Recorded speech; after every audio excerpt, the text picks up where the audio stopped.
உடனுக்குடன் செய்தியை பார்த்துக் கொண்டிருக்கிறோம். விடுமுறை தினம் என்பதால் தென்காசியில் கணிசமான லாரிகள், கனிமவள லாரிகள் நுழைய தடை விதிக்கப்பட்டுள்ளது. தமிழக கேரள எல்லையில் சாலையின் இரு புறங்களிலும் வரிசை கட்டி நிற்கின்றது இந்த லாரிகள். மேலும் இதுகுறித்த கூடுதல் தகவல்களை எமது செய்தியாளர் ரஞ்சித்திடம் கேட்டறியலாம். வணக்கம் ரஞ்சித், தகவல்களை பதிவிடுங்க. நிச்சயமாக சார்வதா. அதாவது தென்காசி மாவட்டத்தில் உள்ள சுற்றுலா தலங்களுக்கு இன்று சனிக்கிழமை விடுமுறை தினம் என்பதால் ஏராளமான சுற்றுலா பயணிகள் வருகை தந்த வண்ணம் உள்ள நிலையில் சுற்றுலா பயணிகளின் நலன் கருதி தென்காசி மாவட்டத்திற்குள் இன்று கனிம வள லாரிகள் நுழைய தடை விதிக்கப்பட்டுள்ளது.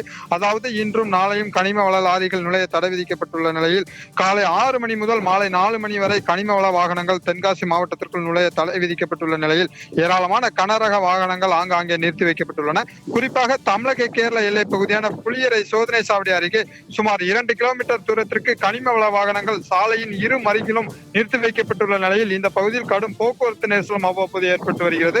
குறிப்பாக மிகப்பெரிய அளவிலான லாரிகளில் கனிம வளங்கள் தமிழகத்திலிருந்து கேரளாவிற்கு கொண்டு செல்லப்பட்டு வரும் நிலையில் இந்த கனிம வள கடத்தலால் தமிழகத்திற்கு பெரிதளவு பாதிப்பு ஏற்பட வாய்ப்புள்ளது என கூறி பல்வேறு இயற்கை வள ஆர்வலர்கள் தொடர்ந்து குற்றச்சாட்டை முன்வைத்து கனிம வளங்கள் கேரளாவிற்கு கொண்டு செல்வதை தடுக்க வேண்டும் என தொடர்ந்து கோரிக்கை விடுத்து வருகின்றனர். இந்த நிலையில் விடுமுறை தினத்தை முன்னிட்டு கனிம வள லாரிகளால் தென்காசி மாவட்டத்தில் போக்குவரத்து நெரிசல் ஏற்பட வாய்ப்புள்ளதாக கூறி தமிழக கேரள எல்லையில் கனிம வள லாரிகள் நிறுத்தி வைக்கப்பட்டுள்ள நிலையில் சுமார் 200க்கும் மேற்பட்ட லாரிகள் தமிழக கேரள எல்லையில் வரிசையாக நிறுத்தி வைக்கப்பட்டுள்ளது குறிப்பிடத்தக்கது. சார்லதான். கூடுதல் விவரங்களுக்கு நன்றி ரஞ்சித்.